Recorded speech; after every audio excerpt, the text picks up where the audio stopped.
cette année avec le carême, avec cette scène de marquer un peu de notre solidarité à toute cette communauté-là environnante des villages environnants de Kermoussa, de la commune de Kermoussa. Mais puisque vous êtes là, nous voulons vraiment remercier M. Thiongan, donc qui a servi de link et qui joue vraiment son rôle. Je pense que la commune de Kermoussa doit vraiment le remercier et le féliciter. Il se bat, c'est un très bon avocat de M. le maire au niveau de l'AS. Avec lui, nous avons décidé vraiment de poser des actes concrets, concertés. Donc, M. Thiongan, nous vous remercions vraiment. C'est vrai que c'est un acte très modeste, mais votre présence ici démontre au combien de fois vous tenez à ce qui se passe dans ces environs-là pour qu'aujourd'hui les populations de votre commune puissent bénéficier de ce que nous faisons au niveau de cet aéroport-là. Sans sens que nous voulons vraiment vous remercier de tout l'appui que vous nous apportez, de tous les conseils, de toutes les orientations que vous nous apportez pour qu'aujourd'hui ces deux entités-là puissent vivre en harmonie. Donc je ne vais pas être trop long, mais Djibi, je pense qu'il faut vraiment vous remercier. Et c'est ni une première ni une dernière. Et c'est loin d'être une dernière. Si on voit le plan d'action qui a été mis en place dans le cadre de la politique RSE de l'AS, nous visons plus loin. Il est lié aujourd'hui aussi de féliciter Yacine pour la charte sur la diversité qui a été reçue hier au niveau du King Fahd Palace. Donc c'est un travail, c'est le fruit du travail que nous sommes en train de mettre en place. Donc étape par étape, nous sommes maintenant dans la grande famille RSE du Sénégal. Je pense que les activités qu'on va mener avec les différents villages, les différents comités environnants sont plus importantes dans le futur. Le plus important, l'acte symbolique a été posé hier au niveau du King Fahd Palace en face du Premier ministre et du ministre du Travail. Le travail va continuer pour qu'aujourd'hui les bénéficiaires puissent se retrouver dans ce projet-là. Commune, on a une seule église, donc un seul corps avec 3 à 4 membres. Donc quand il y a un membre qui est à l'honneur, c'est tous les membres qui sont à l'honneur. Donc ce geste, c'est pour la commune de Kermoussa. Arrivé chez les catholiques, c'est pour tous les catholiques. Il n'y a pas de catholiques dans cette commune ou dans d'autres communes. Et je crois qu'ils ont bien compris ça. Je les remercie surtout pour ça. Parce que ce n'est pas toujours facile à comprendre. Mais puisque c'est ça l'église, on ne peut pas faire autrement. On est un seul corps. On marche comme ça. En tout cas, je remercie beaucoup cette initiative. Et je vous félicite pour cela, madame. Et puis tous vos collaborateurs. Et puis je prie pour que ça continue. Que vos objectifs soient atteints.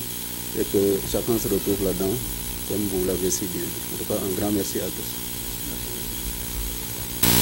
Je vais rendre grâce à Allah, le bon Dieu, le Créateur, qui nous a réunis ici aujourd'hui parce qu'on pouvait avoir l'intention de faire et être exempt pour une raison ou une autre. Donc si Allah nous réunit ici aujourd'hui, pour faire cette cérémonie de remise de dons à une de nos communautés, la communauté chrétienne, qui actuellement sont en train de faire leur carême et qui va finir bientôt dans cette semaine. Nous pouvons remercier encore Allah et dire merci. Merci pour l'AS. Et c'est le lieu, madame, de remercier vos collaborateurs que sont M. Niang et M. Tamba et M. Wan, parce que la première réunion de la RSE ici, quand ils ont fait la présentation, j'avoue que j'étais très optimiste en ce qui concerne toutes les actions que l'AS envisage de faire. Et je vais rejoindre Djibi quand il dit que ça c'est un début. J'y crois parce qu'il nous a dit que le début, vous savez, l'aéroport, l'AS a commencé à exploiter après l'inauguration le 7 décembre. Donc nous sommes en 2019, bientôt 2 ans. La première année, la RSE, en termes de RSE, ils nous ont présenté que c'était 7 millions. Je pense qu'ils vont multiplier par 3 ou 4. Parce que ce qu'ils ont envisagé, ce que l'AS envisage de faire dans le cadre de la RSE pour cette année, c'est, je crois, 20 ou 25 millions. Donc, vous voyez qu'on passe de 7 à 25 millions. Il y a la volonté qui est, comme je l'ai dit l'autre jour, je dirais que les gens savent ce qu'on nous a donné aujourd'hui. Les gens peuvent penser que c'est petit, mais pour nous, c'est pas petit. Parce que j'ai utilisé l'adage qui dit que c'est la façon de donner vaut mieux ce que l'on donne. C'est-à-dire le fait de sentir de dire que nos populations sont en période de carême, l'AS va faire une action. C'est cette action-là qui nous pique au cœur, que les gens là pensent à nous. Bon, c'est pourquoi moi je dis que nous sommes très optimistes en ce qui concerne le plan d'action de la RSE dans les années à venir. Voilà tout ce que je souhaite. Pleine réussite à la société LAS. Parce que j'ose dire ici aujourd'hui que ce sera une coopération gagnant-gagnant. Parce que si LAS réussit, la communauté, les communes vont se porter mieux. Parce que si LAS réussit,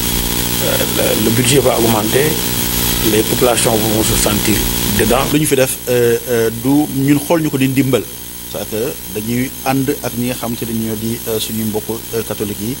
si koor bi nga xam te ne ñu ngi ko doon tàmbalee dikki léegi donc ñun LAS dañuy am benn politique bi nga xam ne moo di politique RSE boobu nag ñëpp xam nañu dañ ko teg rek ndax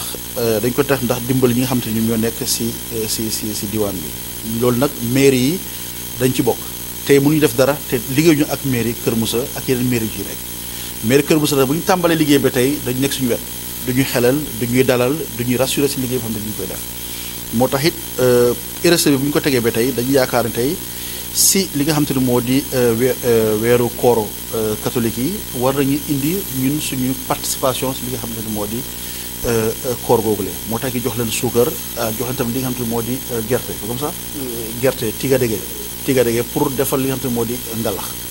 loolu nag ñun suñu participation la lu néew la si ñun nag mais pour ñun lu ñu ko xalaatee moo di lu gën a am solo du quantité bu ñuy joxe lu gën a am solo moo di geste bi kon ni ñu koy joxeel te RSE bi lu ñu mën a wax moo di que activités yi ñu am ren yëpp dañ ko waxtaan ak ñi nga xam te ni ñoo di communauté yi toog nañ fi si salle bi waxtaan si ponk bu ne bu ñu ko validé ak bu ñu ko budgétisé la ñu commencé di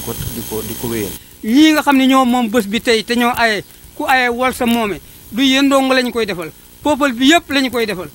kon ñu ngi leen di sant ñu ngi leen di gërëm léegi bu loolu passé ñu wax ci turu seen quartier bi loolu kii moo ko amee gii njoon dina leen wax dina leen sant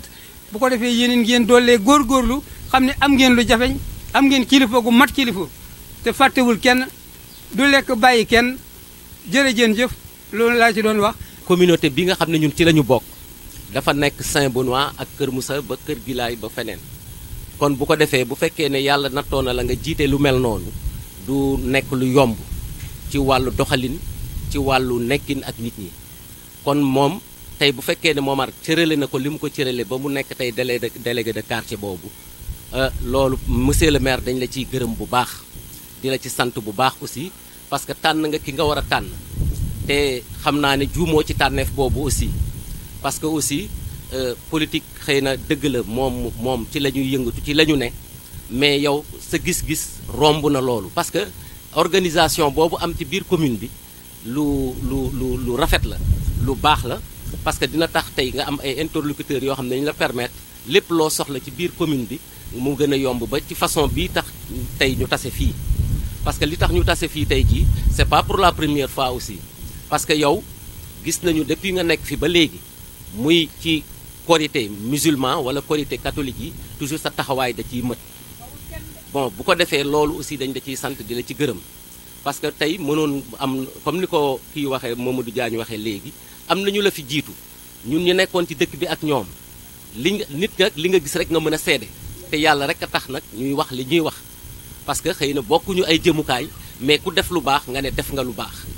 parce que boo ko defoon bu fekkoon loo war a def la te defoo ko it ñun ñàkk fayda goo xam ne tam dañu seede loo xam ne lii du dëgg ci ñun kon bu ko defee loolu dañ la ciy gërëm di la ci sant di la ñaanal yàlla loo ci mën ren bu déwénee nga mën lu ko ëpp. vraiment ñu ngi lay gërëm bu baax ci geste bu ngay def parce que peut-être boo ko defaloon ñu yaakaar ne ñun peut-être bokkuñu ci communauté bi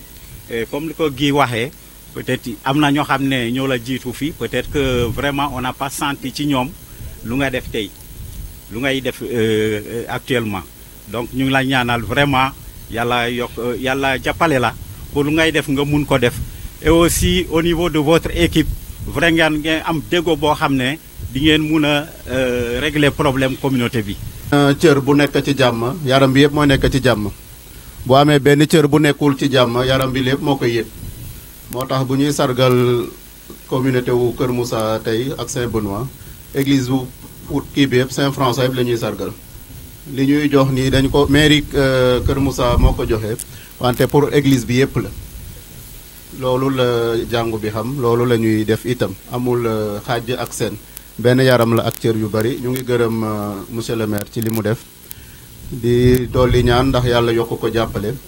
ba lépp li mu nam lu baax ci suñu commune bi yàlla may ko mu mën a sotti ak jàmm. ren dama yaakaar ne dafa am benn coïncidence bu am solo boo xam ne am na moo di ne bientôt feetu Pâques bi ñëw dans quelques jours ñu war a entamer waat pour les musulmans mois de Ramadan aussi te niñ daan def fii rek moom lañ daan def foofa parce que njaboot gi yëpp benn la ñun li ñu xam mooy ñun ñëpp benn yàlla la ñu am amul chrétien bi amul musulman bi benn yàlla boobu la ñu am ñu gëm ko ñun ñëpp itam moom la ñuy ñaan su ko defee lii geste la boo xam ne rek pour man naru ma woon sax ñëw ndax dama ne woon rek nañu woo abbé woo responsable yi ñu jox leen ko siyama rek ñu dem yóbbu ko parce que mbir la moo xam ne dañ ko daan def pour jàppale nit ñi wala boog joxe sax suñu participation ci weer wu tedd wi nga xam ne defoon nañu ko nekkoon ci carême bi ba mu war a jeex di ñaan yàlla itam lépp loo xam ne ñaan ngeen ko ci yàlla na ko yàlla nangu parce que nag ay woy gëm lañu woy gëm nag moom foo ko fekk dafay soxla ñaan parce que ñun moom la ñu gëm quel que soit alpha donc loolu ñu ngi leen ciy sant di leen gërëm lii nag comme ni ma ko waxee léegi c'est la énième fois ñu taxawal ko fi ci pareille époque soo gisee sax mu xaw a tardé wax nañu ko léegi dañu am ay partenaires yoo xam ne aussi dañuy liggéey ak ñoom pour que ñu war a dugal seen loxo ci communauté bi ñoom xëy na la nga xam ne moom la ñu bëggoon ñun démb la ñu programmé woon mais ñu ñaanoon ñu ne pour que bëgg nañu ci ànd ak ñun ñu puusoon ko ba tey jii ndax xam nañu ne yëf yi soreetul ñi mel na gii yàkkamti nañu ko lool fi mu nekk nii ndax xam naa nekkatuñ ci jàmm te war nañu ko teel a joxe nit ñi mën ko teel a jot pour préparation si aussi mu mën a gaaw li nga xam ne nag moom la ñu indi wax nañu ma ne am na fi 125 kilos sucre noonu la de ak 125 kilos gerte yaakaar naa gerte gi suukar bi ñooy ànd ak 600 kilos mil dugub boo xam ne sox nañ ko ba pare du noonu la voilà loolu mooy li nga xam ne moom la ñu indi woon def ko suñu participation ci fête bi nga xamante ne mooy ñëw ci kanam ko defee ñuy remercier bu baax le représentant des chefs de village muy El Hadji Saliou Fall nga xam ne tey moo fi toogal chef de village yëpp di remercier aussi góor gi Mamadou Diagne nga xam ne mooy représenter tous les délégués de quartier yi nga xam ne ñoo nekk fii ci biir Kër Moussa di remercier toute la communauté chrétienne bi nga xam ne moo fi nekk